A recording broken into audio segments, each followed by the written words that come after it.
gipakita si Jesus as a personal Savior sa atong kinabuhi. Niningtak na dili lalim ang imong kinabuhi kung aduna man kay mga sitwasyon nga makaingon ka nga gibiyahan ka na sa Ginoo hinuktuking daan nga ang Dios wala mo biya nimo, ang Dios nagtan-aw kanunay nimo ug andam siya sa pagtabang nimo sa panahon nga manginahanglan ug mangita ka diha kaniya.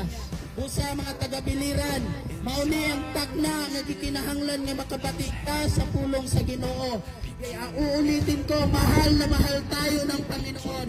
Mga igsoon, nasayod kita nga kung diin ang Dios nga nasa langit nagtan-aw na hipano siya sa imong kinabuhi. Usa nining takna gipantad sa Ginoo ang imong espirituhanong kinabuhi. Gusto sa Ginoo nga mailhan nimo kung kinsa siya nga nagtawag